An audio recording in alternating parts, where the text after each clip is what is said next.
अस्तु मान्याः, सर्वेषां स्वागतम्। अमरकोशः इत्याख्यायाम् अस्यां कक्षायां वयं वर्तामहे। तत्र प्रथमम् इदं सत्रम् अस्माकं वर्तते। अद्य आरम्भः च वर्तते। सर्वादौ तु सनातनवैदिकसंस्कृतेः स्वाभिमानिनः तत्र भवतः सर्वानपि अनेकानेक शुभकामनाः वर्तन्ते। अद्य विशिष्य सरस्वत्याः भगवत्याः दिवसः इति संकीर्त्यते लोके। तां शिरसा प्रणम्य वयं मङ्गलमुखेन अद्यतनकक्षायाः आरम्भं कुर्मः। मया पुस्तकानि भवतां कृते प्रेषितानि आसन्। PDF फैल् अपि प्रेषितमासीत्। मन्ये भवन्तः अधुना अत्र एतत् मया प्रदर्श्यमानं फलकमपि पश्यन्तः स्युः एव। किं वर्ड फाइल मया यद् दर्श्यते तत् दृश्यते खलु? कश्चन आं महोदय, धन्यवादः। आयान्तु, मङ्गलं कुर्मः। यदि भवताम् अमरकोशः इति ग्रन्थस्य दर्शनं प्रथमवारम् अस्ति, अथवा भवद्भिः पूर्वं वा एषः ग्रन्थः यत्किञ्चित् रूपेण पठितः स्यात्, तर्हि उभयथापि भवन्तः यद् अहं वदामि तत् अनुवदन्तु, तस्य एकवारम् अनुच्चारणं कुर्वन्तु। भवन्तः माइक ऑफ कृत्वा अपि कर्तुं शक्नुवन्ति, क्लेशः नास्ति। अहं तत्र समयं दास्यामि, नाम यावद् उच्चारणम् अहं करिष्यामि तावदेव उच्चारणं भवन्तः अपि कुर्वन्तु।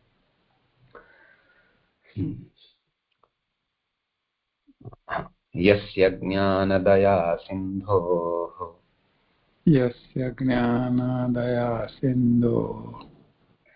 अगाधस्यानघा गुणाः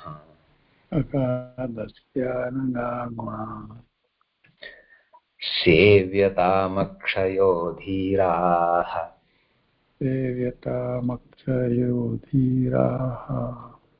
सश्रिये चामृताय च। धन्यवादः महोदय, भवान् मया सह तत्र अनुच्चारणं कृतवान्। अन्येपि कृतवन्तः स्युः, परन्तु एकेनापि यदि मया सह अनुच्चारणं कृतं चेत् पर्याप्तं स्यात्। यथा बहुनां तर्हि ध्वनौ क्लेशः कदाचित् स्यात्। अतः यः कोऽपि एकः वा एका वा मया सह उच्चारणं कर्तुं शक्नोति यदा अहं श्लोकस्य वाचनं कारयेयम्। इदं मङ्गलपद्यम् अहं चिन्तयामि भवद्भिः तत्र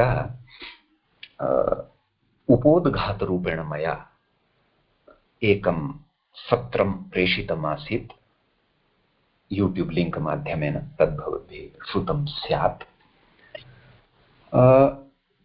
तत्र मया सामान्यः अर्थः अस्य श्लोकस्य उक्तः आसीत्।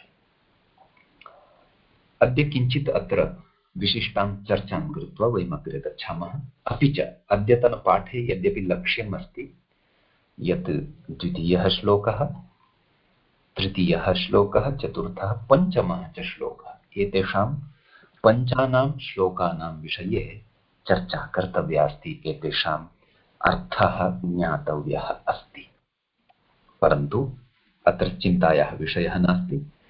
टार्गेट् स्वीकृतं, नाम लक्ष्यं स्वीकृतं चेदपि एते पञ्च एव अद्य समापनीयाः इति अस्याः कक्षायाः विषयः नास्ति। नाम अस्याः कक्षायाः उद्देश्यम् अस्ति यत् यावत् पठामः तत्र स्पष्टता स्यात्, अस्मिन् कोशग्रन्थे अस्माकं प्रवेशः स्यात्, कोशं स्वयं द्रष्टुं, ज्ञातुम्, अवगन्तुम् अस्माकं सामर्थ्यं स्यात्। अतः चिन्ता नास्ति, पञ्चश्लोकाः न भवन्ति चेदपि द्वौ वा त्रयो वा श्लोकाः अपि भवन्ति चेदपि अवगत्य अग्रे गच्छामः। मान्यः, उपोद्घात निमित्तं यद् वीडियो प्रेषितमासीत् तत्र मया इत्थम् अन्वयः प्रदर्शितः आसीत् यत् यस्य अगाधस्य ज्ञानदयासिन्धोः अनघाः गुणाः सन्ति सः धीराः श्रिये च अमृताय च सेव्यताम्। मन्यः मम शब्दः सम्यक् श्रूयते खलु? समीचीनं समीचीनम् अस्तु। भवन्तः कृपया सर्वेपि आत्मानं म्यूट् कुर्वन्तु येन कक्षा सौकर्येण अग्रे गता स्यात्। अन्ते वयं प्रश्नोत्तरस्य कृते अपि पर्याप्तम् अवसरं दद्मः, तावत् भवद्भिः श्रोतव्यम्। अस्तु, इति एकविधरूपेण अत्र अन्वयः अस्ति। आदौ अनेन अन्वयेन किञ्चिदस्य अर्थं विचारयामः।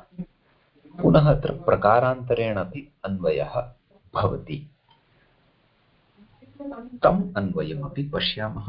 अन्वयद्वये अपि कः भेदः अस्ति इति अपि वयं चर्चां करिष्यामः। अपि च यथा तत्र भवन्तः जानन्ति एव यत् एषा कक्षा सरलसंस्कृतभाषया भविष्यति। एकक्षणम्। अस्तु, सरलसंस्कृतभाषया एषा कक्षा भविष्यति। अतः तत्र भवतां सरलसंस्कृतभाषायाः प्राज्ञानं स्यादेव इति चिन्तयामि। यदि भवन्तः भाषायाम् अधुना प्रविष्टाः सन्ति तदपि चिन्तां मा कुर्वन्तु। जिज्ञासा च अस्ति यत् मया पठनीयमस्ति इति, तथापि चिन्तां मा कुर्वन्तु। श्रवणस्य कश्चन संस्कारः निश्चप्रचं भवति। अद्य न श्वः न अग्रे अग्रिमवर्षे वा अथवा अग्रिमेषु वर्षेषु वा अग्रिमजन्मनि वा श्रवणसंस्कारः नूनं फलीभूतः भवति। अस्तु, तर्हि यस्य अगाधस्य नाम यः अगाधः वर्तते, गाधः नाम तलं, तादृशः गाधः नास्ति यस्य अगाधः वर्तते, डीप् यद् वदामः। अपि च कुत्र अस्ति, वस्तुतः सः तस्य आरम्भः कुतः वर्तते इति न वयं जानीमः। तादृशः अस्ति सः, सः परमात्मा परमेश्वरः अथवा यस्य विषये अत्र कथयन्नस्ति अस्माकं ग्रन्थकारः, सः अगाधः अस्ति। यस्य इति वयं जानीमः यद् इति शब्दस्य षष्ठीविभक्तेः एकवचनं भवति। अगाधस्य इति अपि वयं जानीमः षष्ठीविभक्तेः एकवचनं भवति। ज्ञानदया सिन्धोः, ज्ञानञ्च दया च, ज्ञानदये। एकक्षणं, प्रायः मया म्यूट् करणीयं भवति सर्वेषां। अहम् एकाग्नैव करोमि। कोऽपि सन्देशः अस्ति वा? नास्ति।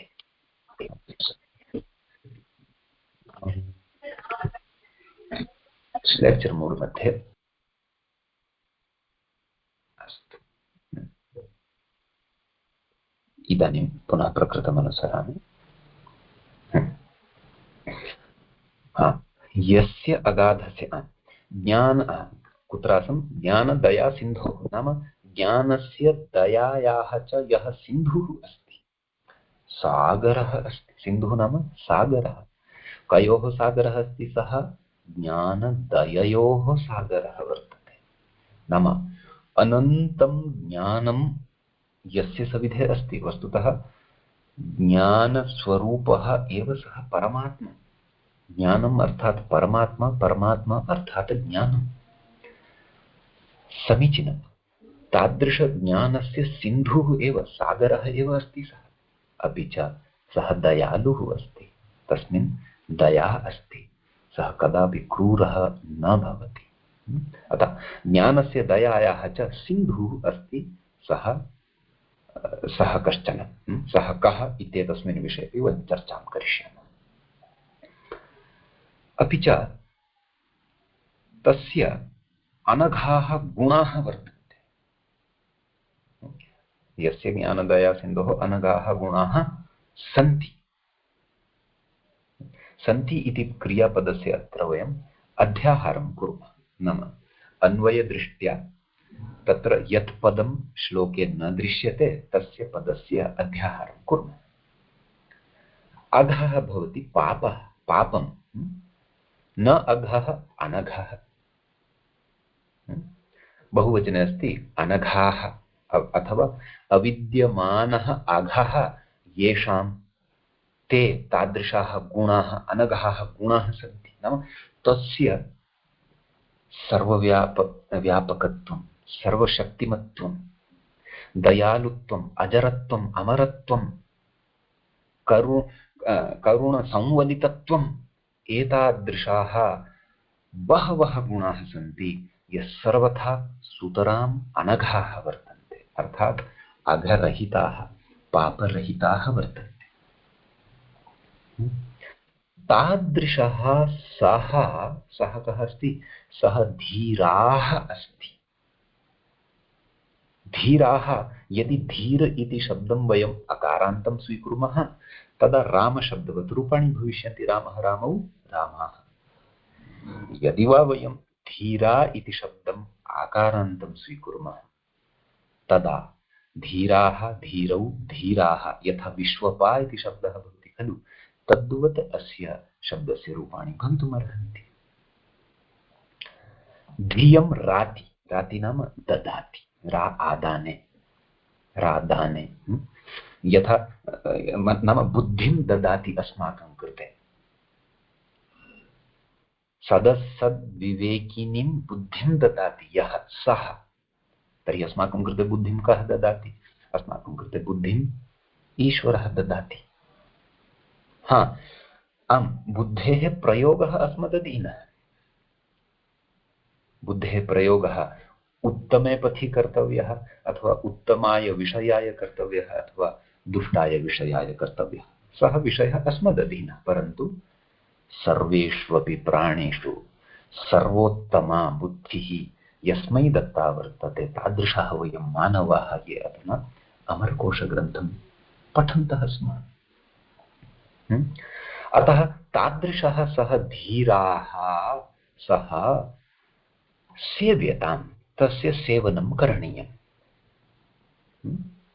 सेवनं नाम तस्य भजनं, तस्य चिन्तनं, तस्य आराधना, तस्य उपासना, तस्य स्तुतिः अस्माभिः करणीया। किन्निमित्तं? श्रिये। श्रीः नाम लक्ष्मीः अथवा सम्पत् अथवा सम्पत्तिः। श्रीः च बहुविधः भवति मान्यः। अस्माकं गृहे सुवर्णम् अस्ति यदि, गोल्ड्, सापि श्रीः अस्ति। रूप्यकाणि सन्ति, धनपत्राणि सन्ति, सापि श्रीः अस्ति। परन्तु परमश्रीः का अस्ति इति चेत् धर्मार्थकाममोक्षाणाम् अर्जनं भवेत्।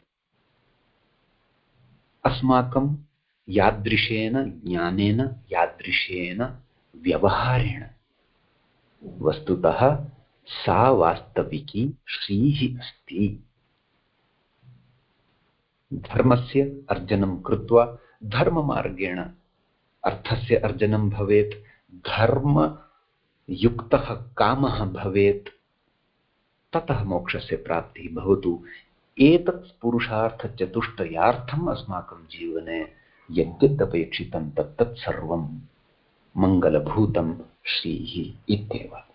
अपि च अमृताय, अमृतं नाम मोक्षः एव, न मृतम् अमृतम्। यत्र मरणं न भवति, अत्र आगमनं न भवति, पुनः गमनं न भवति, शरीरस्य नाशः न भवति, उत्पत्तिः न भवति। तादृशी एका विशिष्टा अवस्था यस्य अंशः अस्मत्सु वर्तते जीवात्मरूपेण, सः अंशः परमात्मना सह एकीभावं प्राप्नुयात्, एकीभूय तेन सह तिष्ठेत्। तन्निमित्तं सः धीराः सेव्यताम्। इदानीम् अत्र एषः मया एकेन प्रकारेण अर्थः उक्तः। अत्र सः कः इत्येतस्मिन् विषये बहवः जनाः बहुविधरीत्या व्याख्यानं कुर्वन्ति। वस्तुतः अमरसिंहः तथा महापुरुषः सः विवादे न पतितः, सः विवादात् बहिः एव स्थितः। अत्र विवादः नाम कीदृशः भवति, कीदृशः सम्भवति तदहं वदामि। निरीश्वरवादिनः ये सन्ति, ये ईश्वरं नाङ्गीकुर्वन्ति, जैनाः, बौद्धाः, चार्वाकाः च, येषां मते केवलः आत्मा नाम काचित् चेतना, कश्चन चेतनाविशेषः तावदेव अस्ति, ततोपि ऊर्ध्वं परमात्मभूतं किञ्चन तत्त्वम् अथवा कश्चन ईश्वरः, सर्वव्यापकः ईश्वरः नास्ति। ते निरीश्वरवादिनः। अतः यदि भवन्तः जैनिनः सन्ति, बौद्धाः सन्ति, चार्वाकाः सन्ति, तर्हि अत्र सः इति तद् शब्दस्य प्रथमविभक्तेः एकवचने भवति। सः एतेन सः इति पदेन भवन्तः तं गृह्णन्तु यं चेतनाविशेषं भवन्तः अङ्गीकुर्वन्तः सन्ति। यदि वा भवन्तः सेश्वराः वर्तन्ते, आस्तिकाः वर्तन्ते, ईश्वरशक्तौ भवन्तः विश्वासं कुर्वन्ति, तर्हि एषः सः एव अस्ति यः वेदोक्तः अस्ति यत् योऽसावादित्ये पुरुषः सोऽसावहम् ॐ खं ब्रह्म इति। अर्थात् सः ओम इति पश्यन्तु भवन्तः अत्र। अर्थात् सः ओम कः अस्ति? ओम अर्थात् खं वत् सर्व खवत् सर्वत्र व्यापकः ईश्वरः। यजुर्वेदे अन्तिमे अध्याये अन्तिमे मन्त्रे ईश्वरस्य अत्यन्तं समीचीन परिभाषा उक्ता अस्ति। ईश्वरः कः अस्ति, कीदृशः अस्ति? खं ब्रह्म अर्थात् यथा इदम् आकाशम् आद्यन्तरहितम् अस्ति। वयं न जानीमः आकाशस्य आरम्भः कुतः अस्ति, समाप्तिः कुत्र वर्तते। किञ्च यथा इदम् आकाशम् आकाररहितं वर्तते, वयं न जानीमः अस्य आकाशस्य कः आकारः। अपि च आकाशं सर्वव्यापकं भवति। आकाशं केरले अपि अस्ति, हिमाचले अपि अस्ति, तदेव आकाशम् अमेरिका मध्ये अपि अस्ति। यत्र अस्माकं चिन्तनं गच्छति तत्रापि अस्ति, यत्र चिन्तनं न गच्छति तत्रापि गच्छति। अपि च तत् आकाशम् आकाररहितम् अस्ति। आकाररहितम् अस्ति इत्यतः एव सर्वव्यापकम् अस्ति। किञ्च विशेषः एषः, तत् आकाशं सर्वेषु वस्तुषु अस्ति। समीचीनं। मयि आकाशम् अस्ति, भवत्सु आकाशम् अस्ति, अस्मिन् सङ्गणके आकाशम् अस्ति, परन्तु तत् वस्तु आकाशं नास्ति। एवमेव सः ईश्वरः अपि सर्वव्यापकः, सर्वत्र वर्तते, सर्वेषु वस्तुषु च वर्तते, परन्तु तद् वस्तु ईश्वरः नास्ति। कुतः नास्ति? यतः ईश्वरस्य गुणधर्माः तस्मिन् वस्तुनि नान्तर्भवन्ति इति कथयति वैदिकं दर्शनं नान्यः। अतः यदि वा वयं सेश्वराः, तर्हि अत्र सः इत्यनेन तम् ईश्वरं गृहीतुं शक्नुमः, अथवा येन केन अपि रूपेण वयम् ईश्वरं मन्यामहे, ईश्वरस्य सत्तां मन्यामहे, सः ईश्वरः, सः परमात्मभूतः, परमात्मभूतं तत्तत्त्वम् अस्माभिः अत्र अवगन्तुं शक्यम् इति अस्ति विशेषः।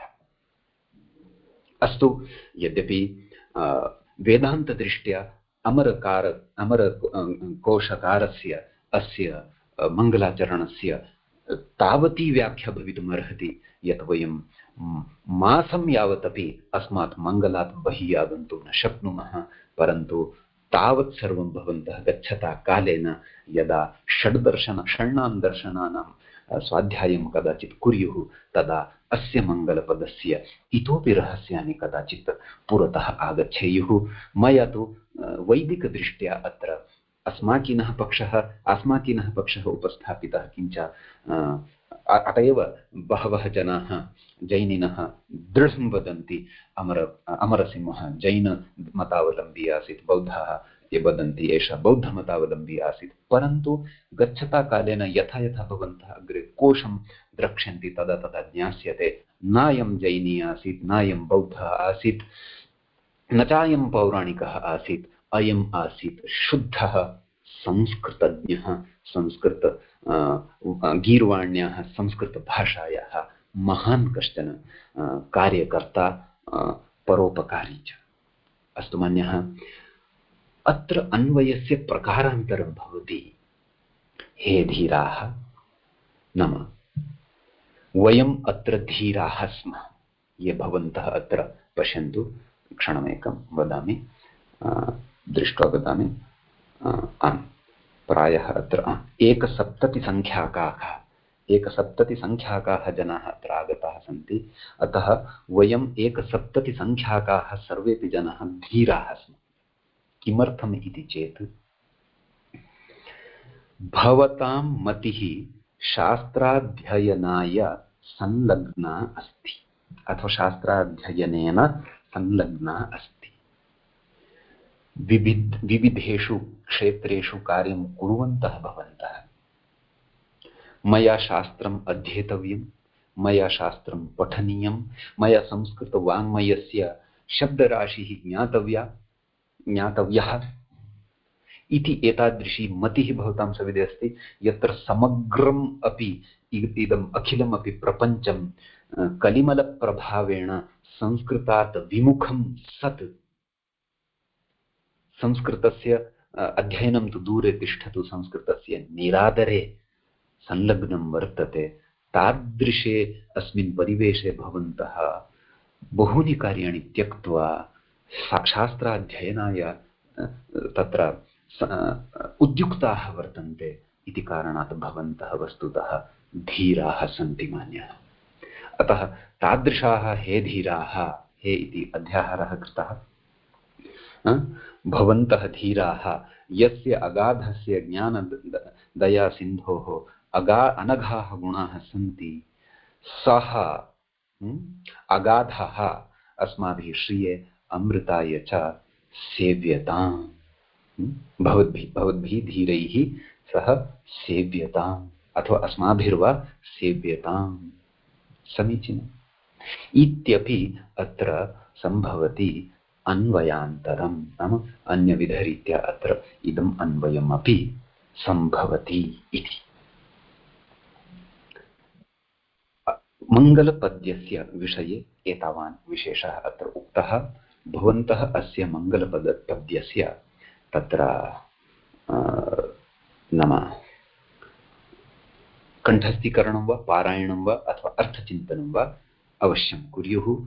यः विषयः श्रुतः तस्य अवधारणं यथा स्यात् तथा यत्नं कुर्युः इति अहं भावयामि। अच्छा, मया इदानीम् अग्रिमश्लोकः उच्यते, तस्य पारायणं कुर्मः। अहं सकृत् वदामि, भवन्तः वदन्तु, स्वस्वस्थले यथा सौकर्यं वदन्तु। समाहृत्यान्यतन्त्राणि, अर्थात् अहं द्वितीयवारं यद् वदन् अस्मि तद् भवन्तः वदन्तः सन्ति इति मत्वा वदन् अस्मि। संक्षिप्तैः प्रतिसंस्कृतैः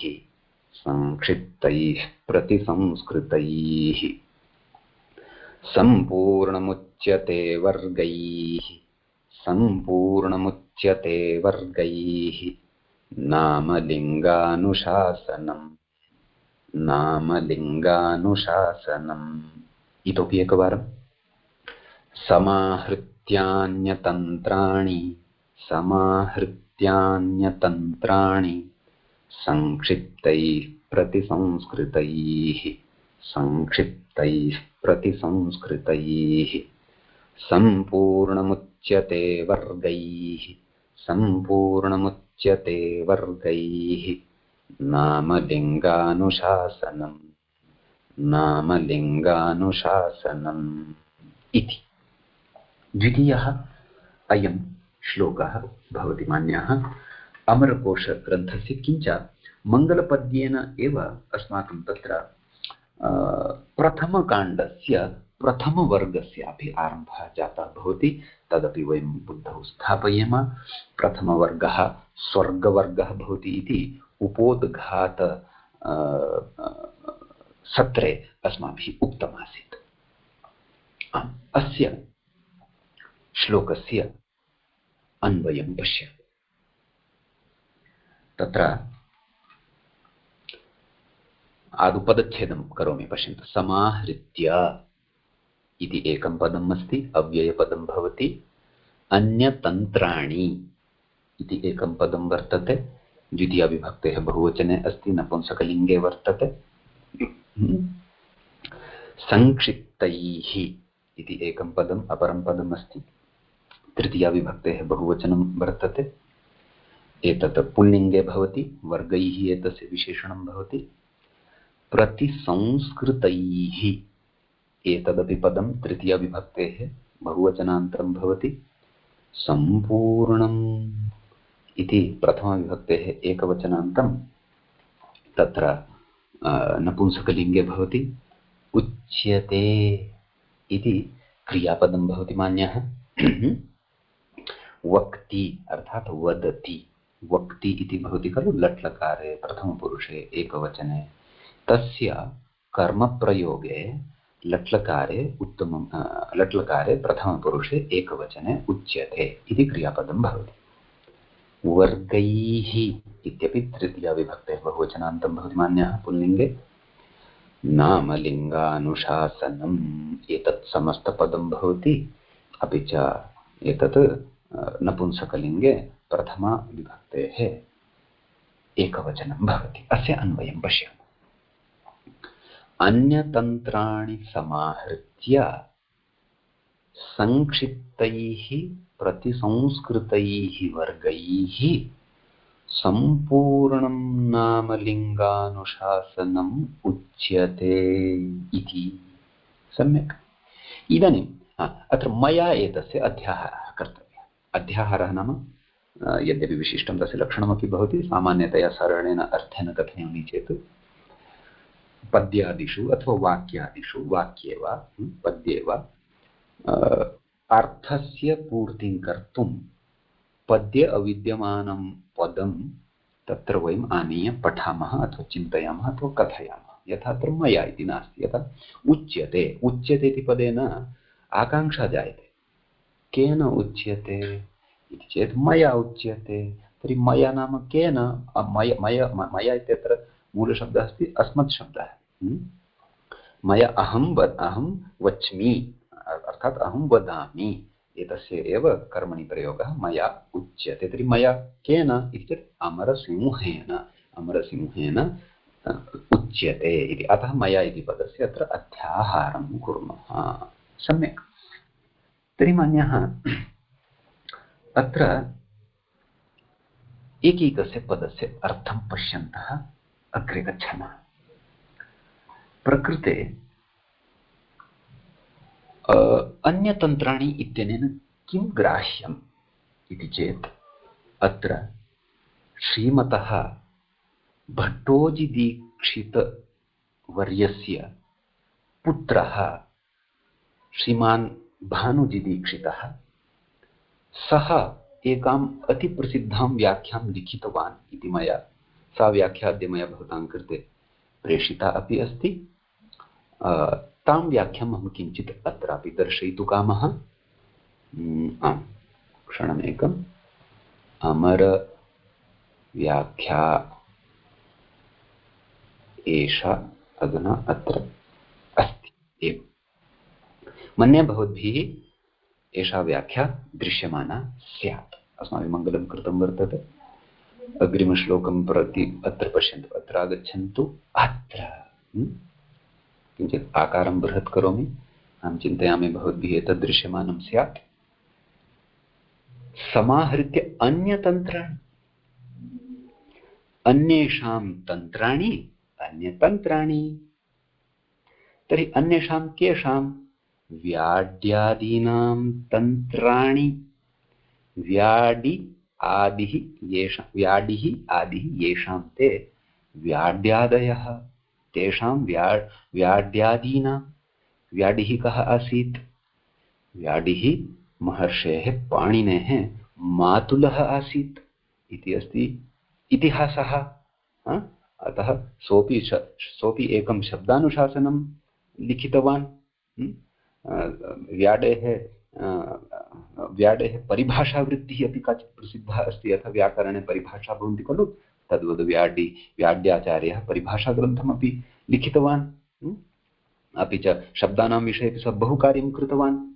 अतः तत्र तन्त्रशब्दस्य बहवः अर्थाः भवन्ति। तन्त्रशब्दस्य सिद्धान्तः इत्यपि अर्थः भवति। अतः भानुजीदीक्षितमहोदयः कथयति व्याड्यादीनां तन्त्राणि नाम, अर्थात् तन्त्राणि इत्युक्ते लिङ्गानुशासनानि, सिद्धान्तान् वा, नाम अन्येषां तन्त्राणि अन्यतन्त्राणि, अत्र उच्यते खलु अन्येषां तन्त्राणि अन्यतन्त्राणि। तर्हि व्याड्यादयः ये सन्ति तेषां लिङ्गानुशासनानि अथवा सिद्धान्ताः ये सन्ति तान् समाहृत्य, नाम तान् एकीकृत्य, अत्र उक्तं खलु समाहृत्य नाम एकीकृत्य नाम एकत्र आनीय, तस्यापि इतोपि सरलार्थं कथयति सङ्गृह्य, नाम तेषां सङ्ग्रहं कृत्वा इति कथयति।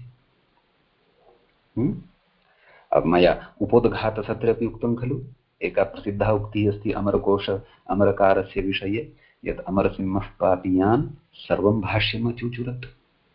अर्थात् भाष्ये यद्यत् अस्ति सर्वमपि शब्दविषये यः कोऽपि विशेषः अस्ति एषः ततः एव स्वीकृतवान् अस्ति।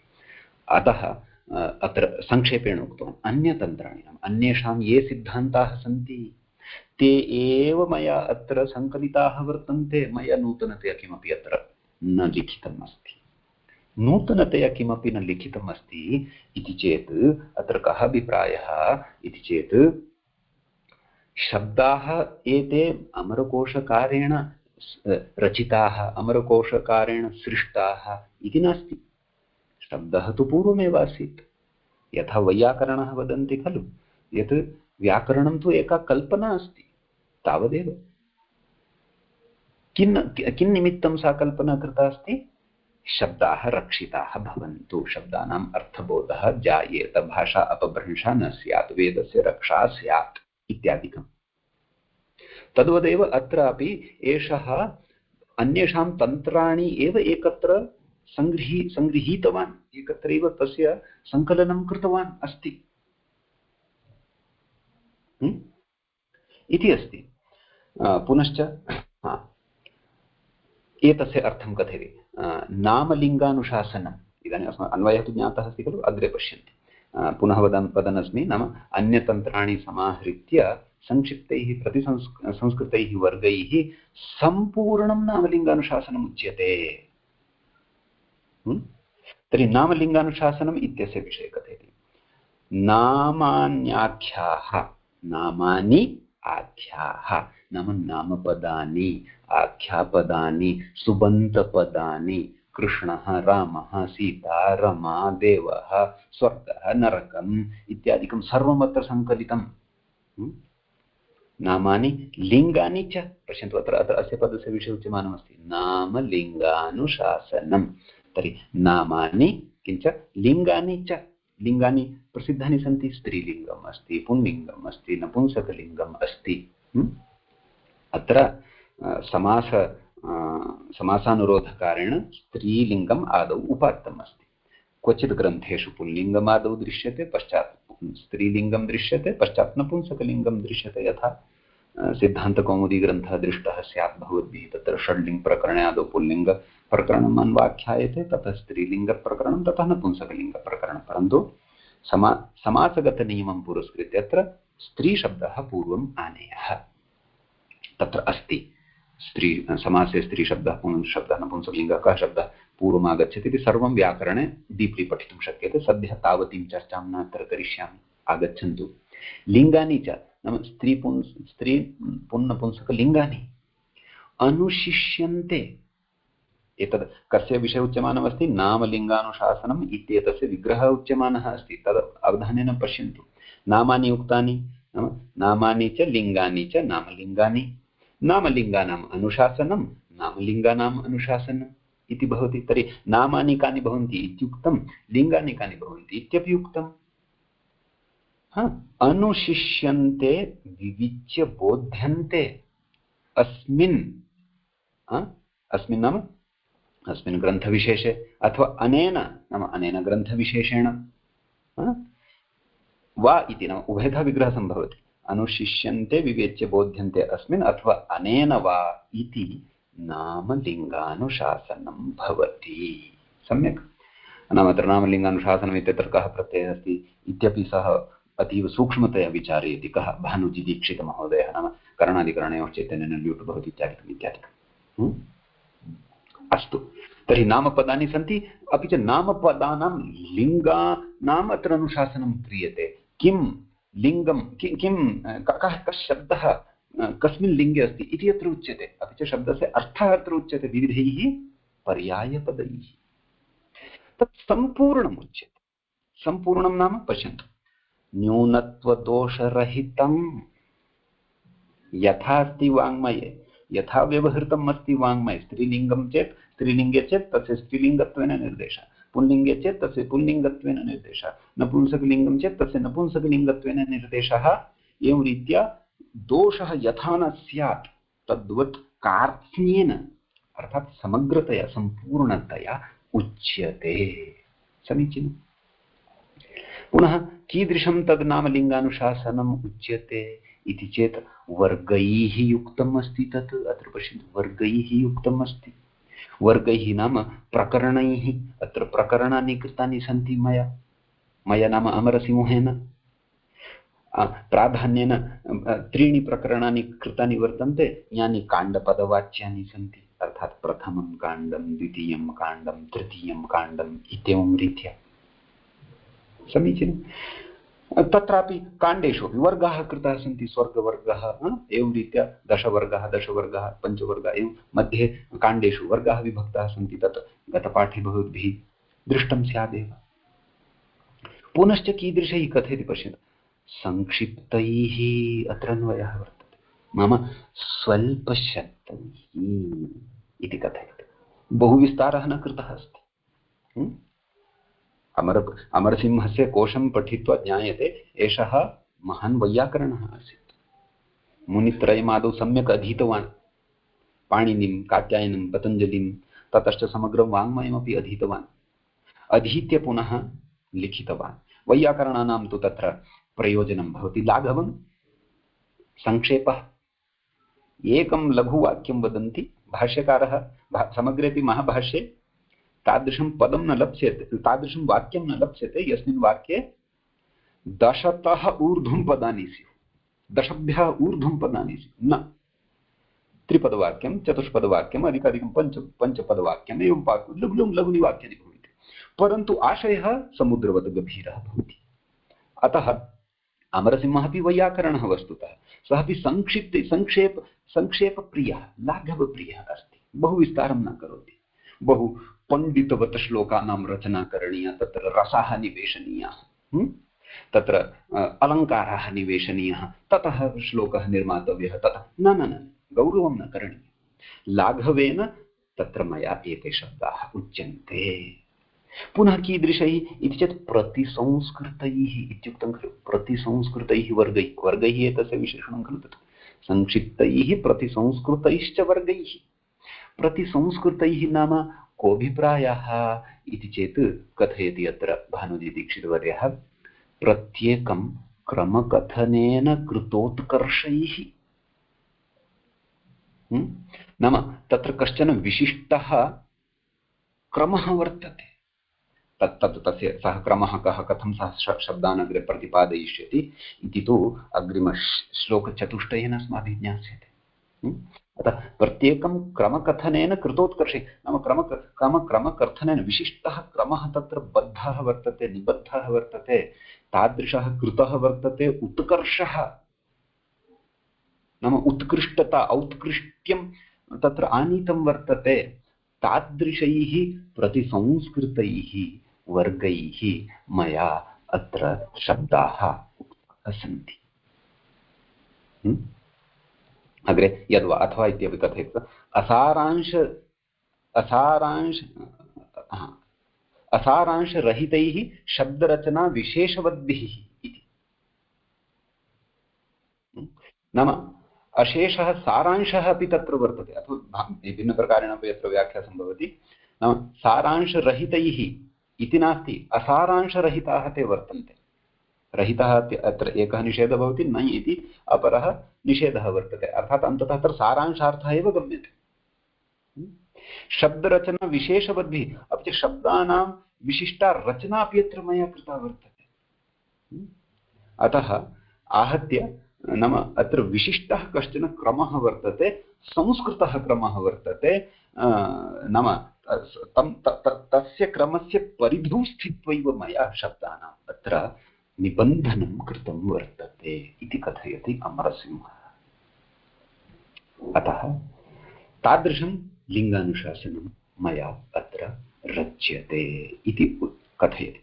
अग्रे मान्यः अस्माभिः अस्मिन् ग्रन्थे नाम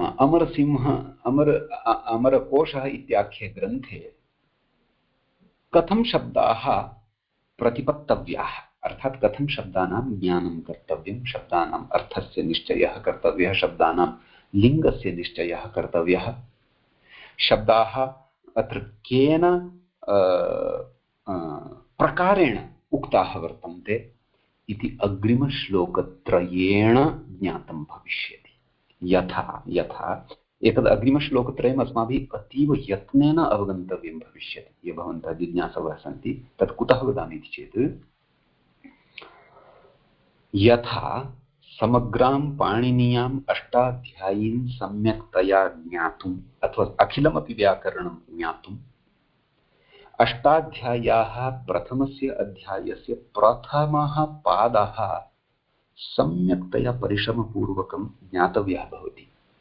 यतः अग्रे यानि सूत्राणि सन्ति तेषां सूत्राणां कथम् अर्थः कर्तव्यः, तत्र काः काः संज्ञाः काः काः परिभाषाश्च अपेक्षिताः इति प्रथमपादे मुख्यतया सन्निहितं वर्तते। अतएव भट्टोजीदीक्षितोऽपि सिद्धान्तकौमुद्यां प्रथमपादस्य सूत्राणि अष्टाध्याय्याः प्रथमपादस्य अतिमुख्यानि सूत्राणि यानि सूत्राणि विना सूत्रार्थः एव कर्तुं न शक्यते, तानि सूत्राणि आदाय सः अग्रे प्रतिपादितवान्। समीचीनम्।